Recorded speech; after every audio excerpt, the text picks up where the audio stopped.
Hi, I'm Crystal, and I'm here today with some Easter baskets. Now, I have made these in the past using gift bags, but I didn't happen to have any gift bags, and I did have some boxes laying around.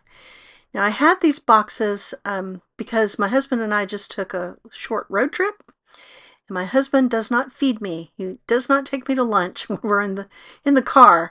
So I always take a few snacks along because otherwise I get very hangry. So I started out by trying to bring a little bit of consistency to the boxes. So I cut them all to a consistent height. The height I chose was 5.5 inches. I thought that was a good height so that small items wouldn't get lost in the bottom of the boxes. So once I had these all cut to a consistent height, even though they're not the same size, I thought that was a good place to start.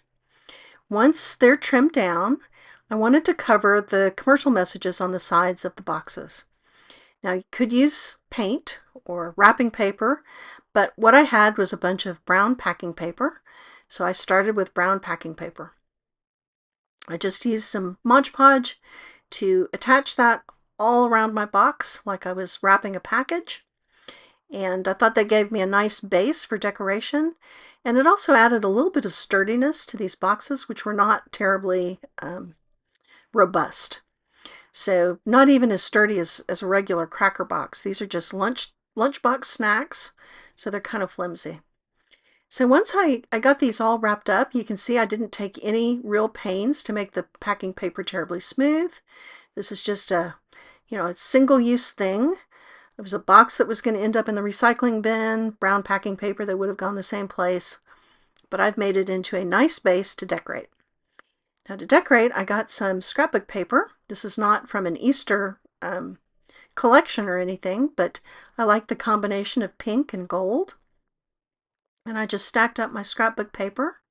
And then I had a little bit of decorations. I've got some scalloped ovals in white and pink, and a little bunny shape in pink.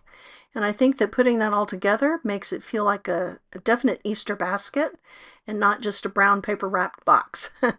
I did add a gold flower to each of my little baskets because of the gold color that was in the paper.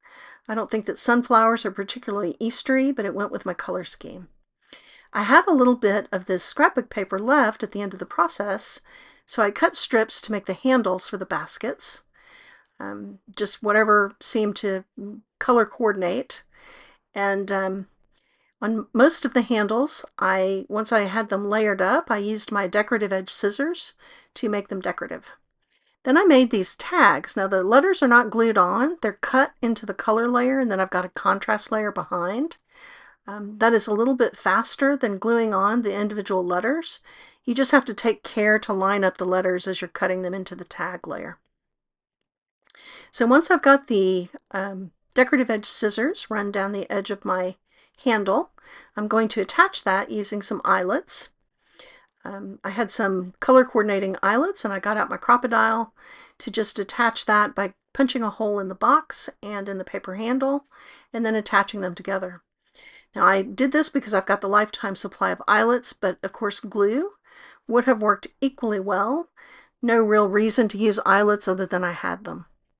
Now that did leave me with a little hole, and that was handy for putting in the cord to attach the name tag. So once we do that, we've got these cute little Easter baskets.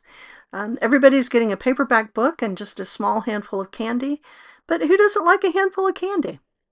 So I hope that my recipients will enjoy this, and I thank you for joining me today.